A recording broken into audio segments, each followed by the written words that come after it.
안녕하세요. 시어머니 때문에 결국 이혼까지 하게 되었습니다. 결혼할 때까지만 해도 저한테 시어머니는 없는 사람이나 마찬가지였어요. 왜냐하면 진짜로 없었거든요. 결혼한다고 처음 인사드리러 갔을 때도 아버님 혼자서만 자리를 지키셨고, 상견례 때도 물론이고 결혼식도 전부 아버님 혼자였습니다. 사별한 것도 아닌데 경사를 이야기하는 자리에 집사람이 부재라 면목이 없다며 상견례 때 저희 부모님께 인사보다 사과를 먼저 하셨던 아버님이 생각이 나네요. 그래도 아들 결혼식인데 연락이라도 되었다면 아들 장가가는 모습이라도 보여줄 수 있었을 텐데 라고 하시며 결혼식 전날에도 안타까운 마음을 전하셨지요. 시어머니가 안 계신 이야기는 남편하고 결혼 이야기 나오자마자 전해 듣게 되었습니다. 어차피 알게 될 텐데 숨길 이유가 하나도 없다면서 이야기를 꺼내주었죠. 남편이 군대에 전역할 때 돼서 말년휴가 나와가지고 집에 왔는데 그때부터 어머님이 집에 안 계셨대요. 그땐 아버님이 남편한테 엄마 친구들하고 해외여행 갔다고 그런 식으로 말을 하셨다 해요. 남편은 그 말을 그대로 믿었죠. 전화 몇 번 했는데 안 받으시길래 얼마나 신나게 노시면 전화도 안 받으실까 대수롭지 않게 생각했었답니다. 그래도 말년휴가 맞춰서 해외여행을 간 게 조금 서운하긴 했었다죠. 암만 휴가 마치고 부대 복귀해서 일주일도 안 지나서 저녁이 예정되어 있다지만 그래도 14박 15일 모처럼 길게 나온 휴가인데 엄마가 해준 집밥도 먹고 싶었고 자기도 자기 나름대로 가족여행 계획도 세우고 있었다고 해요. 그래서 한 달에 20만 원도 안 되는 월급 아끼고 모아서 100만 원이나 만들어 나왔었다는데 일주일 뒤면 다시 집에 온다지만 괜히 말년휴가 나와서 펑펑 놀다가 모처럼 가족여행을 위해 모아놓은 돈 그거 다 써버릴까봐 휴가 나와서 제대로 놀지도 못하고 그렇게 부대에 복귀했었답니다. 그렇게 전역하고 다시 집에 돌아왔는데 그때도 어머님이 안 계셨대요. 남편이 아버님한테 엄마 뭐 해외여행이 아니라 배낭여행이라도 가신 거냐고 어찌 아직도 집에 안 계시냐고 그렇게 물었는데 그때서야 아버님이 어머님이 사실 집을 나갔다는 이야기를 해주시더랍니다. 어머님이 한참 취미생활 시작하신다고 운동이며 등산이며 정말 이것저것 배우러 다니셨는데 춤 배우러 갔다가 거기서 알게 된 분하고 눈이 맞아 집을 나갔다고 하시더래요. 그래도 군대라고 저녁을 일주일 남기고 군대에서 안 좋은 생각하거나 괜히 마음 쓰게 만들까봐 그렇게 거짓말을 하셨던 거였고요. 전역 이후에도 한동안은 학업에도 지장을 줄 만큼 시어머니의 부재가 남편에게 영향을 줬었는데 지금은 다 극복한 상황이라고 했죠. 이후에 결혼 준비하면서도 아버님이 매번 시어머니 빈자리가 아쉽다며 한마디 할 때마다 남편이 저런 아버지가 이해가 안 된다며 짜증을 자주 내곤 했었습니다. 아무튼 그렇게 시어머니는 저한테는 없는 존재다 생각하고 결혼식까지 올리게 되었죠. 그런데 저희 결혼식을 올리고 난 뒤 얼마 지나지 않아 어머님이 난데없이 집에 돌아와 버린 거예요. 언젠가 아버님 전화로 저희한테 전화가 걸려왔죠. 시댁에 좀 와보라고 해서 다녀왔는데 시어머니가 집에 계셨어요. 아무렇지도 않은 척 아들 결혼했다면서? 하고 묻고는 어릴 때는 얼굴 이쁜 여자만 찾더니 결혼은 평범한 애랑 했네? 하고는 저한테 앞으로 잘 부탁한다고 인사를 건네더라고요. 거의 10년 가까운 세월 집을 나가 있던 사람이라는 생각이 들지 않을 만큼 아무렇지도 않아 하시는 게 참 다른 것보다 보통 분은 아니시다 그렇게 생각했죠. 그날 자리 내내도 그랬지만 집에 돌아와서도 남편은 도무지 화가 풀리지 않는 듯 보였어요. 어머니가 돌아왔는데 기쁜 모습 하나 보이질 않았죠. 아버지가 왜 엄마를 다시 받아준지 모르겠다 도무지 이해가 안 간다며 아들한테는 말도 못할 이유로 그렇게 집을 나갔으면 나가서 잘 살던가 적어도 이런 식으로 다시 돌아오진 말았어야지 이제 와서 나타나면 누가 기뻐라도 할 줄 알았던 거냐고 하면서 자기 분을 삭히지 못하고 그날 이후로도 이틀 3일을 짜증만 내면서 지냈습니다. 남편이 평소에도 싫은 소리 하나 못하고 지나가는 개미 새끼도 한 마리 못 죽일 것 같이 여린 마음을 가진 사람이었는데 웬만한 일에는 화 한 번 내지 않는 잔잔한 호수 같은 사람이었는데 저렇게 짜증을 내고 있는 모습만 봐도 그동안에 서운했던 마음이 얼마나 커다란지 알 수 있었습니다.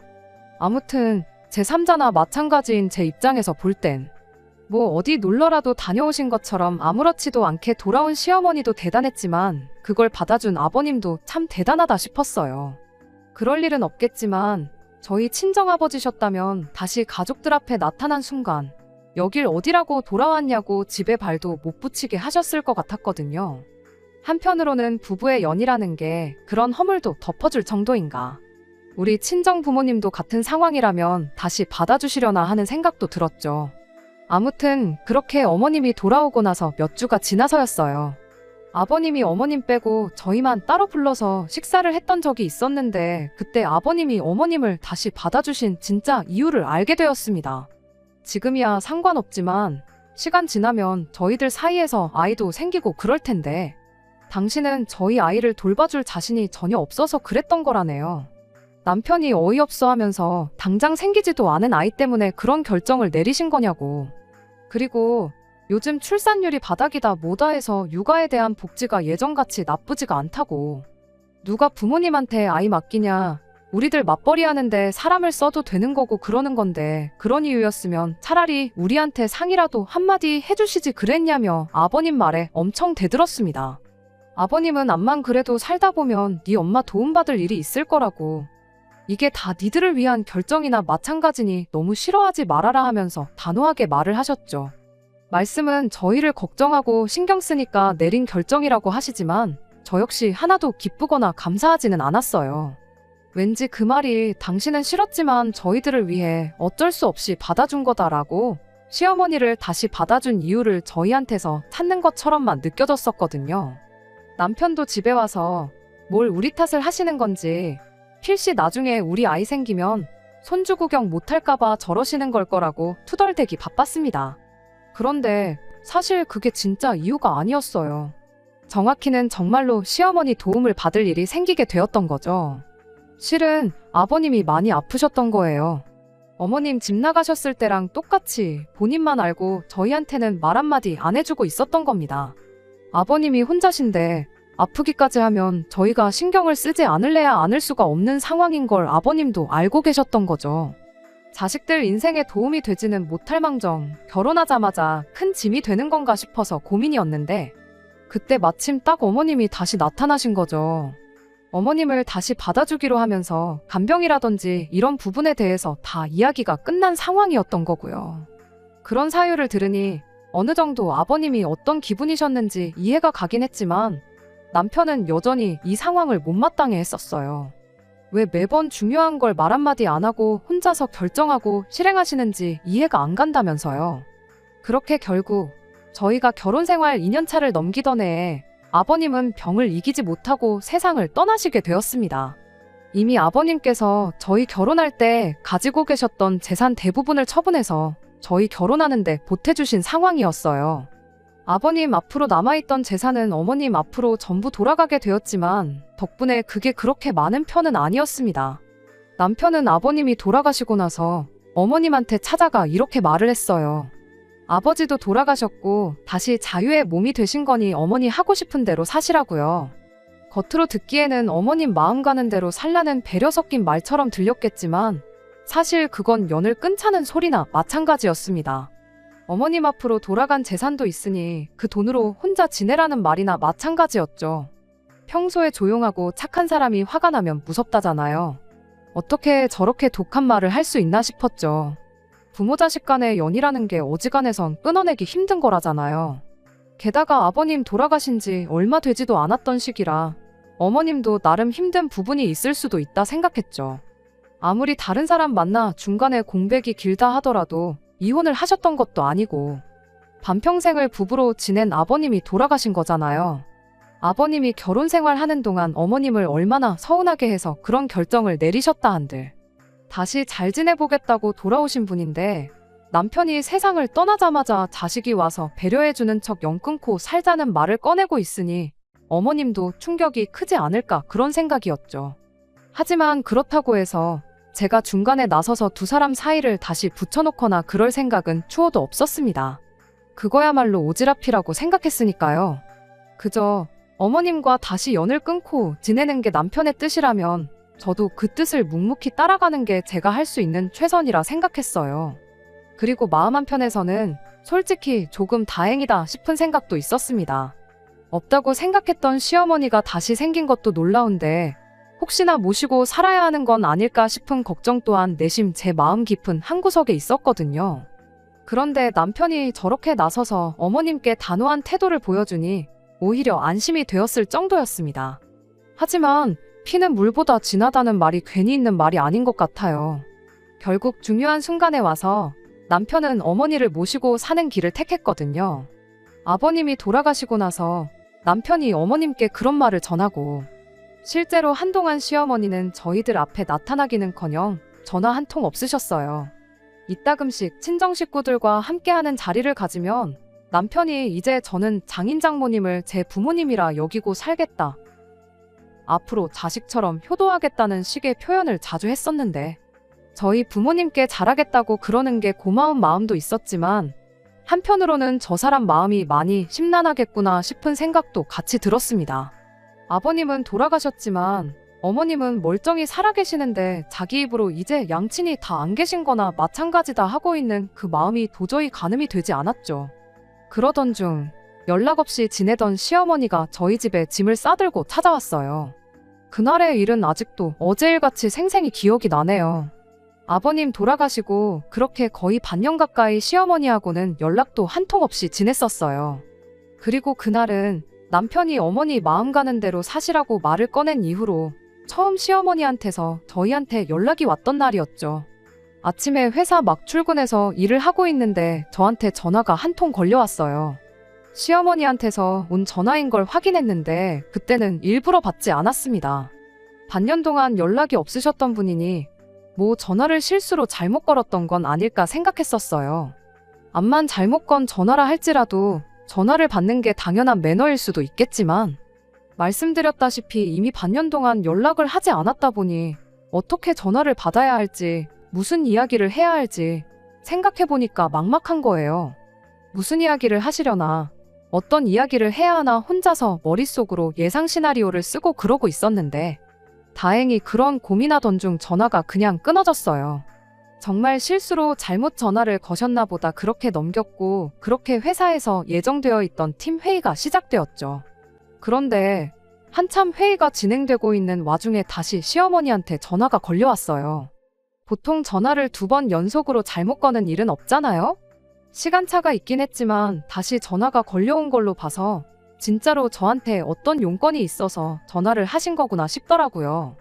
어차피 회의 중이기도 했고 혹시나 싶은 마음에 같은 실수를 2번 하신 건 아닌가 생각하고 진짜로 잘못 걸린 전화이길 기대하면서 또 전화를 무시했습니다. 그런데 이번엔 먼저 걸려왔었던 전화와는 다르게 전화가 끊기자마자 곧바로 다시 시어머니한테서 전화가 걸려오더군요. 하지만 한참 회의가 진행 중인 상황에 제가 전화를 받겠다고 자리를 비우기도 뭐한 상황이었지요. 결국 그렇게 전화를 무음으로 돌려놓고 핸드폰도 뒤집어 놓고 애써 시어머니 전화를 무시했습니다. 회의는 그날 점심시간 직전까지 이어졌어요. 회의 끝나고 팀원들끼리 같이 해서 바로 점심 식사를 하러 나갔다 보니 정신도 없었죠. 제 핸드폰을 확인할 수 있었던 건 식당에 도착하고 나서였습니다. 핸드폰 화면을 보니 시어머니한테서 걸려왔던 부재중 전화가 수십 통이 넘게 걸려와 있었던 거예요. 보니까 톡도 수십 개가 와 있길래 톡부터 확인했더니 시어머니가 집 비밀번호가 뭐냐고 묻는 질문이 전부였어요. 지금 집 앞인데 비밀번호가 뭐냐고 처음에는 용건을 자세하게 적으셨는데 나중 가선 비밀번호 뭐냐 비밀번호 점점 짧아지더니 야, 내 전화 왜 안 받냐 일부러 무시하는 거 다 한다 전화 받아라 하면서 점점 심각한 말들이 이어졌죠. 마지막엔 연연거리면서 18, 28 욕까지 잔뜩 써서는 내 전화 지금 무시하는 거냐는 톡으로 도배가 되어 있었습니다.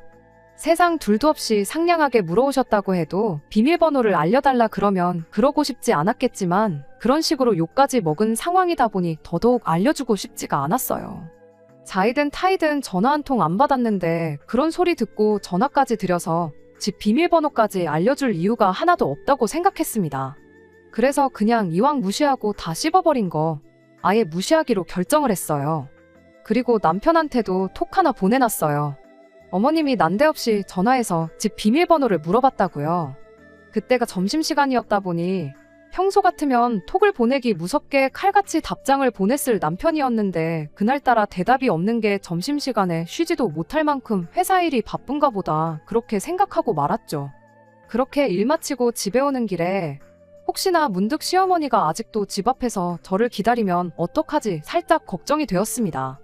이제서야 확인한 척 전화를 드려야 하나 싶다가도 아직도 집 앞에 있는 상황의 비밀번호를 알려드리면 집에 들어가 계시는 거 아닌가 오만 가지 생각이 다 들더라고요. 결국 시어머니한테 그 어떤 연락도 하지 않고 집에 도착을 했어요. 엘리베이터 문이 열릴 때 얼마나 긴장이 되는지 가슴이 다 콩닥콩닥거리는 소리가 제 귀에 다 들릴 지경이었습니다. 하지만 다행히 집 앞에 아무도 없었어요.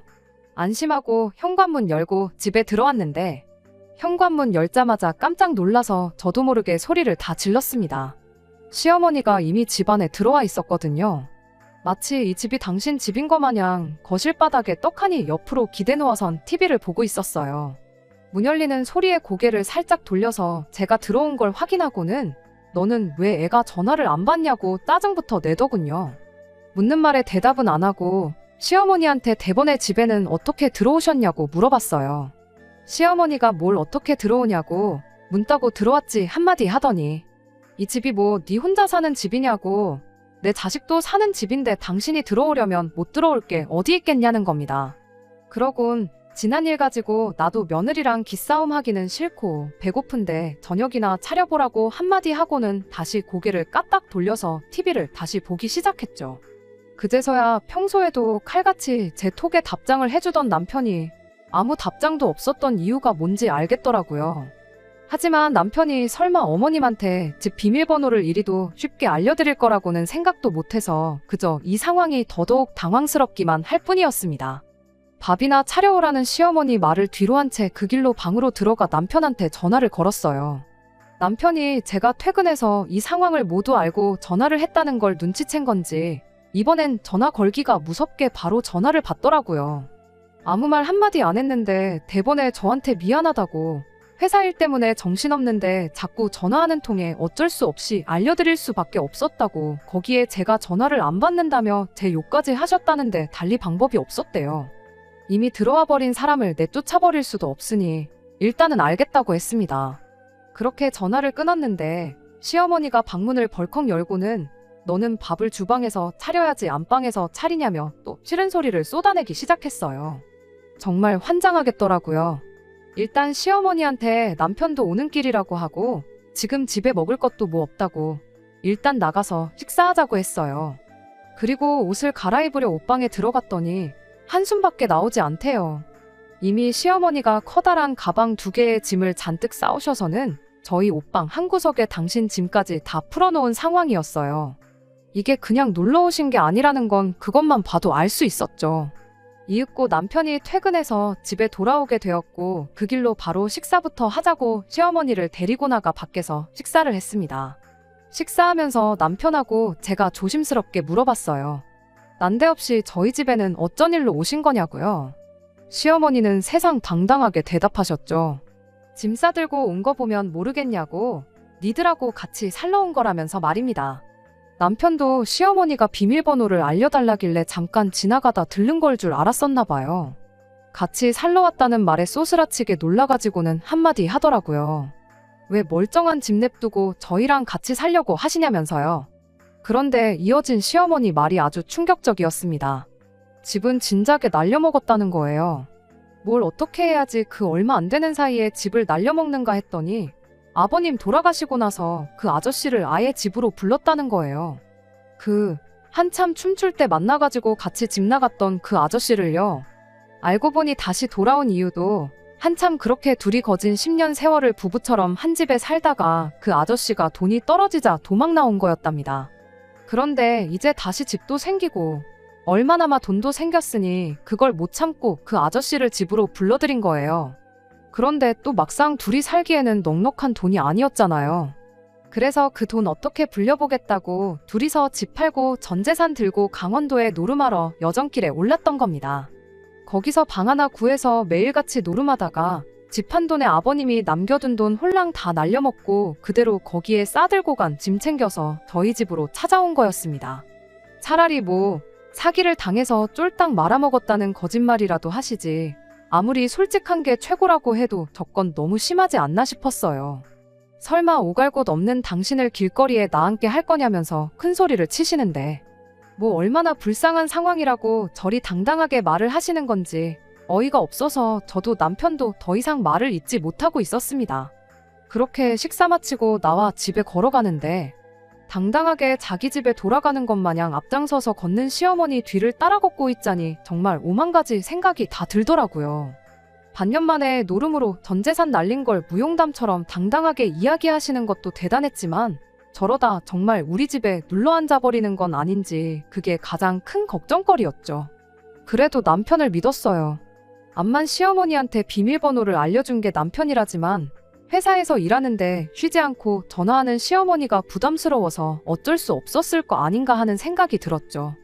무엇보다 어머님이 관련된 문제에 있어서만큼은 물렁하게 대처하는 아버님이 문제라고 늘 이야기를 했었고 이후에도 어머님한테만큼은 단호하게 나왔었으니까요. 아버님 돌아가시고 나서 어머니 하고 싶은 대로 하시라고 연 끊고 지내자는 듯이 먼저 말을 꺼냈던 것도 남편이었기에 이 문제도 어련히 알아서 해결해 놓겠지 그렇게 믿었습니다. 제 옆을 따라 걷고 있던 남편은 집에 가는 길 내내 아무 말이 없었는데 나름 자기도 가장 좋은 해결책을 찾아낸다고 생각이 많은 거구나 싶어서 일부러 말 한마디 하지 않았어요. 그렇게 집에 도착했는데 거기서 또 한 번 어이가 없는 상황이 펼쳐졌지요. 집에 도착하자마자 시어머니가 배도 부르고 이제 졸려서 한숨 자야겠다 그렇게 한마디 하더니 저희들이 방에 있는데도 불구하고 안방문을 덜컥 열고 들어오더니 저희는 있는 둥 없는 둥 신경도 안 쓰고 그대로 안방 침대에 자연스럽게 드러눕더라고요. 순간 너무 당황해서 제가 먼저 말을 꺼냈어요. 어머님 지금 뭐 하시는 거냐고요? 시어머니는 보면 모르겠냐고 방에서 볼일 다 봤으면 잠 좀 자게 얼른 불 끄고 나가라고 당당하게 말을 하더라고요. 아니 피곤하신 건 알겠는데 왜 저희 침대에 누우시냐고 그렇게 한마디 했더니 시어머니가 저보고 아주 꼴값을 떤다고. 얼굴 못난 것들이 성질도 더럽다는데 그 말이 틀린 게 없다면서 그럼 시어머니를 얼음장 같은 바닥에 재우고 니들은 편한 침대에서 자겠다는 거냐고 넌 부모도 없냐고 하면서 성질을 내는 거 아니겠어요? 순간 짜증이 나서 저도 시어머니한테 한 소리 했어요. 제가 부모가 있는지 없는지는 상견례도 결혼식도 안 오셨으니까 모르시는 거 아니겠냐고 그걸 질문이라고 하시는 거냐고 언성을 높였죠. 시어머니는 전연저거 말하는 꼬라지 좀 보라고 하면서 너는 네 부모한테 말 그렇게 하느냐 아니면 그렇게 해도 된다고 가정교육을 받은 거냐 하면서 떠들어대기 시작했습니다. 분위기가 심각해지니 남편이 저를 뜯어말리고 방 밖으로 데리고 나왔어요. 그런데 상황을 말리고 싶었으면 그냥 참으라고 한마디 하면 될 것인데 저보고 좀 참으라고 그동안 잘했으면서 왜 오늘따라 과민 반응이냐고 짜증을 내는 거 아니겠어요? 이게 참을 상황이냐고 한번 얼굴도 못 본 우리 친정부모님 들먹거리면서 저러시는데 아무 말도 안 하고 그럼 해실거리고 가만히 있었어야 하냐고 했죠. 남편이 그제서야 짜증내던 걸 멈추고는 저한테 일단 미안하다고 먼저 사과부터 하더군요. 자기도 지금 상황이 어이가 없어서 예민해 있었던 것 같다고요. 일단 흥분한 거부터 좀 가라앉히고 오늘만 어머니가 원하는 대로 들어드리자고 하대요. 어차피 저러는 거 절대로 방을 양보할 생각은 아닌 것 같고 하루 종일 서로 싫은 소리만 하고 짜증내는 것밖에 더 하겠냐면서요.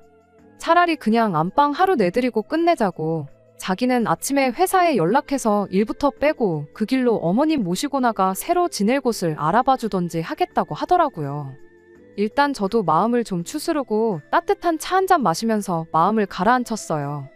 당장 시어머니를 내쫓을 수도 없었고 내쫓는다고 해도 그냥 나가실 분은 아니었으니 남편의 제안이 그나마 제일 현실성 있게 느껴져서 그러기로 했습니다. 그렇게 그날 저는 소파에서 잠을 청하고 남편은 바닥에서 자고 그날 하루를 보냈어요. 새벽 5시쯤이었나 시어머니가 난데없이 아침밥 좀 차려보라고 저를 깨우더군요. 마음을 추스르고 잤다지만 아직 화도 안 풀린 마당에 새벽바람에 겨우 잠든 저를 깨워서 한다는 소리가 아침밥을 차리라니.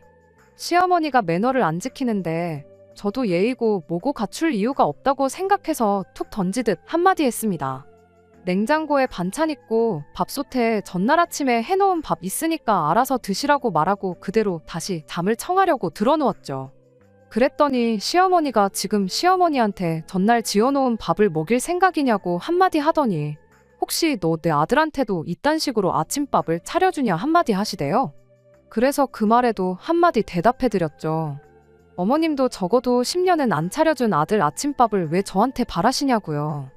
이참에 오랜만에 아들 아침밥이나 직접 챙겨주시면 되겠다고 그렇게 시어머니랑 한마디씩 주고받고 있었는데 남편이 그 소리를 듣고 잠에서 깼는지 깜짝 놀라 일어나대요.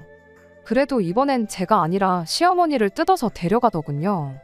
남편이 어떻게 설명을 잘한 건지 한 5분 있다가 시어머니가 주방으로 들어가길래 결국엔 직접 챙겨주려나 보다 생각하고 그대로 다시 잠을 청했습니다. 시어머니는 덜그럭덜그럭 누가 봐도 저 자는 걸 방해하려고 그러는 게 다 티가 날 만큼 주방 집기를 죄다 부숴버릴 기세로 온갖 소음을 일으키기 시작했어요. 결국 잠은 다 잤구나 싶어서 그대로 저는 출근 준비하고 평소보다 2시간 이른 시간에 집을 나섰습니다. 나가면서 남편한테 전날 저녁에 이야기한 대로 상황 좀 제대로 정리 좀 해달라고 부탁하고 말이죠. 너무 일찍 도착해서 회사 근처 카페에서 시간을 때우다 가야 했어요. 그래도 또 기다리면서 따뜻한 차 한 잔 마시고 심호흡 좀 했더니 기분이 많이 가라앉아서 다행이었죠. 아침에 마인드 컨트롤을 잘했던 탓일까 남편이 알아서 잘 처리할 거라 믿었고 회사에서는 시어머니랑 있던 일 하나도 신경 안 쓰고 일에 집중할 수 있었습니다. 그렇게 퇴근하고 집에 들어왔는데 집 앞부터 청국장 냄새가 진동을 하고 있더라고요. 옆집에서 끓여 먹는 건가 하고 생각했는데 현관문 열고 들어오니 남편이 식탁에 앉아있고 시어머니가 주방에서 청국장을 끓이고 있었습니다. 순간 멍해서 이게 무슨 상황인가 싶었죠.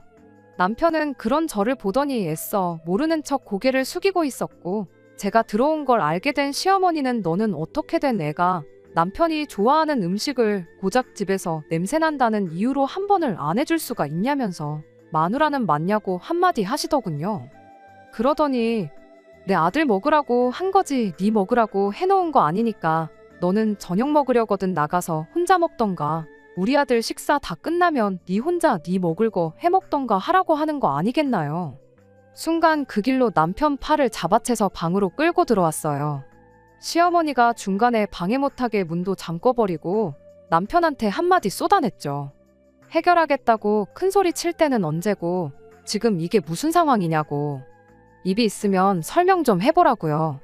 그랬더니 남편이 거의 울기 직전의 표정으로 울먹거리면서 이대로 당분간만 시어머니랑 함께 지내면 안 되겠냐고 오히려 되묻는 거 아니겠어요? 아침에 엄마가 차려준 밥을 먹으니 옛날에 가족들이 단란하게 지내던 것도 생각이 나고 이래저래 고민이 되었다나요. 아버지 돌아가시고 자기가 그렇게 모질게 대했는데 그런데도 우리 집에 이렇게 찾아오신 거 보면 오죽 답이 없었으면 그러셨겠냐며. 당장 돈 한 푼 없는 분이 어디 가서 무슨 방을 구하시겠냐고. 차라리 우리 집에 당분간만 모시고 살면서 어머님이 직장 구하고 방을 구해나갈 돈을 어느 정도 모으실 때까지 기다려주면 안 되겠냐 하는 거예요. 어이가 없어서 잘도 일자리 구해서 혼자 지내실 능력이 되는 분이셨으면 진작에 여기 찾아올 일 없이 잘 지내셨을 거라고. 나는 단 하루도 더 같이 있고 싶지 않으니 모시고 싶으면 너 혼자 모셔라 하고 한마디 강하게 쏘아붙였어요. 그랬더니 남편이 저보고 너무하다고 하더군요. 어머니까지 안 계시면 자기는 완전히 고아라고. 저런 상태에 어머니를 내쫓아서 어머니가 잘못되기라도 한다면 자기는 평생 저를 원망하면서 살 거라는 거 아니겠어요? 그러곤 그 엄마의 그 자식 아니랄까봐 전날 시어머니가 제 성질 긁듯이 친정부모님 이야기까지 꺼내대요. 이게 시어머니가 아니라 장모님이었으면 저 또한 자기랑 똑같은 결정을 내렸을 거라고요. 남편한테 애초에 시어머니랑 우리 엄마랑 비교하는 게 말이 안 되지 않냐고. 우리 엄마는 춤바람 나서 외간 남자랑 눈 맞아 10년 동안 집 나가 살았던 적도 없고 노름판 가서 전 재산 탕진하고 자식한테 빌붙으신 적도 없다고요. 설령 그러셨다고 해도 멀쩡히 결혼해서 가정 꾸리고 사는 자식한테 찾아오실 분도 아니라고 말도 안 되는 소리 하지 말라고 했죠.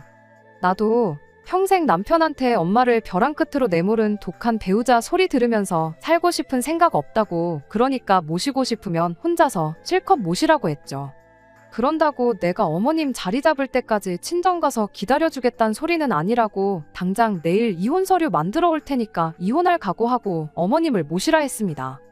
시어머니가 밖에서 다 듣고 있었는지 방 문고리를 철컥철컥 흔들면서 저한테 방문 너머로 욕짓거리를 하기 시작했죠.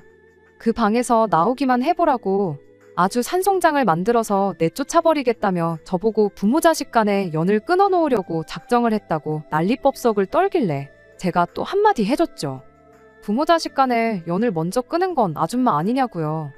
10년 세월 만에 집에 빈털터리로 돌아온 마누라 받아준 보살 같은 남편, 집 나갔다가 10년 세월 만에 돌아와 전 재산 날려먹고 자식 집에 얹혀 살겠다는 엄마를 모시고 살고 싶다는 효자 아들 내치고 남처럼 살다 돌아온 사람이 이제 와서 부모 자식 간에 어쩌고 타령 좀 하지 말라고요. 그랬더니 이젠 남편까지 나서서 저보고 말이 심한 거 아니냐고 한마디 하더라고요. 그때 딱 느꼈어요. 남편은 어떻게든 제가 아닌 어머니를 택할 거라는 사실을요. 그래서 저도 뒤도 안 돌아보고 누가 못 모시게 했냐고 이혼해 줄 테니까 아줌마는 10년 동안 안 차려준 아들 밥이나 좀 차려주시고 네 녀석은 10년 동안 못했던 자식 노릇 효자 노릇 실컷 하라고 한마디 말해주고 그 길로 저는 집을 나와 친정으로 향했어요. 친정아버지가 대노하셔서 집까지 쫓아가겠다는 걸 뜯어말리고 그냥 저는 그 길로 곧바로 변호사도 알아보고 이혼 서류도 작성하고 그렇게 한동안 바쁜 시간을 보냈죠. 다행히 남편이 이혼 서류에 바로 사인을 해주긴 했어요. 저희 결혼할 때 돌아가신 아버님께서 해준 게 워낙 많았다 보니 재산 분할도 깔끔하게 가져왔던 대로 딱 7대 3으로 나누기로 하고 그렇게 합의 이혼을 시작하게 되었습니다. 세상에 결혼할 때는 있지도 않았던 시어머니 때문에 이혼까지 하게 될 줄은 정말 몰랐어요. 한참 이혼 소송 마치고 숙려 기간 동안 기다리고 있었는데 남편이 저한테 잠깐 좀 볼 수 있냐고 연락을 해오더군요.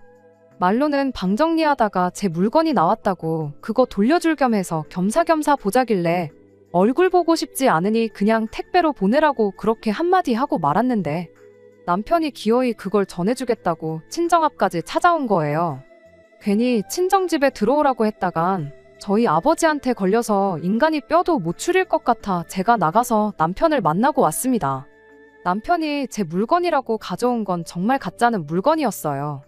결혼할 때 커플 잠옷이라고 같이 맞춘 잠옷이었는데 일부러 두고 온 거라고 가져갈 생각 없고 친정집 아파트 경비실 근처에 헌옷 수거함 있으니 집에 갈 때 거기서 알아서 버리고 가라고 그렇게 한마디 했죠. 그랬더니 남편이 그래도 우리 추억이 담긴 물건인데 어떻게 그렇게 버릴 수 있느냐고 하는 거 아니겠어요? 목소리도 깔고 분위기 잡는 게 뭔가 심상찮아 보였는데 아니나 다를까 잠옷은 일부러 옛날 생각나게 하려고 가지고 온 거였다는 걸 알게 되었어요. 조금이나마 좋았던 때 생각나게 만들어서 다시 합치자는 말에 그러자고 대답하게 만들 요량으로 말이죠. 시어머니는 어떻게든 쫓아낼 테니 다시 합치자길래 무슨 바람이 불어서 마음이 바뀌었냐고 제가 되물었어요. 하지만 남편은 끝까지 이유를 말해주지 않았습니다. 그래서 저도 남편을 떠보듯 이유를 모르고서 또 언제 뒤통수 맞을 줄 알고 당신하고 다시 합치겠느냐고 조금 여지를 주듯이 대답을 했죠. 그랬더니 남편이 그 말에 넘어가 진짜 이렇게 된 이유를 술술 털어놓더라고요. 저희가 이혼 서류 접수하고 나서 한 달 정도 지났을 때였는데 퇴근하고 왔더니 집에 웬 모르는 사람이 있더랍니다. 강도라도 들은 줄 알고 깜짝 놀랐는데 그게 아니라 그 사람 바로 최초의 시어머니를 집 나가게 만들었던 장본인이자 이후에도 아버님이 남겨놓은 재산을 반년 만에 노름으로 죄다 털어먹은 그 아저씨였다네요. 시어머니가 남편 출근한 사이에 그 아저씨라는 인간을 집에다 들인 거였죠. 그 길로 두 사람이 안방 차지해서 집주인 행세를 하고 있다 하고 남편이 벌어온 돈으로 놀러 다니느라 엄마 집밥은커녕 당장 생활비도 모자라서 편의점 도시락 먹으면서 끼니를 때우고 있대요. 그제서야 자기가 순간의 정에 이끌려 잘못된 판단을 했다는 걸 알게 되었다는 거예요. 다행히 아직 숙려 기간이 끝나지 않아 아직 우리가 법적으로 혼인 중인 상태고 집 또한 아직 우리 집이니 저보고 같이 가서 그 두 사람 좀 내쫓아 달라는 소리나 마찬가지였죠. 암만 사랑해서 결혼했다고 한들 온갖 꼴을 당하고 이혼까지 하게 되었다 보니 남아있는 정이라곤 눈꼽만치도 없는지 그 말에 안쓰럽다기보단 꼴 좋다는 생각밖에 들지 않았습니다. 그래서 남편한테 미쳤냐고 내가 왜 내 발로 그 집에 다시 들어가겠냐고 한마디 했죠. 당신 말 맞다나 수중에 돈 한 푼 없는 인간들을 그것도 둘씩이나 무슨 수로 그 집에서 내쫓을 거냐고 했죠. 그 아저씨라면 모를까. 어머님을 모신 건 당신이니 내쫓으려면 아마 소송까지 불사해야 할 거라고요. 그냥 차라리 잘 된 거라 생각하고 살라고 말했어요. 어머님까지 없으면 천혜고아가 된다고 하지 않았냐고. 그런데 이제 다시 아버지까지 생긴 느낌 아니냐고요. 결혼 생활과 부모 중에 당신이 선택한 건 어머님이지 않냐. 10년 동안 못했던 효자 노릇, 이번 기회에 실컷 하라고 한마디 해주고 자리에서 일어났네요. 남편이 제 마음을 돌려보겠다고 가져왔던 커플 잠옷도 그냥 제가 들고 나와서 집에 돌아가는 길에 헌옷수거함에 쑤셔받고 왔어요. 그 잠옷이 뭐겠냐마는 더 이상 남편하고 엮인 거 하나 없이 제 손으로 모든 걸 끊어버린 것 같아 마음이 한결 후련해지더라고요.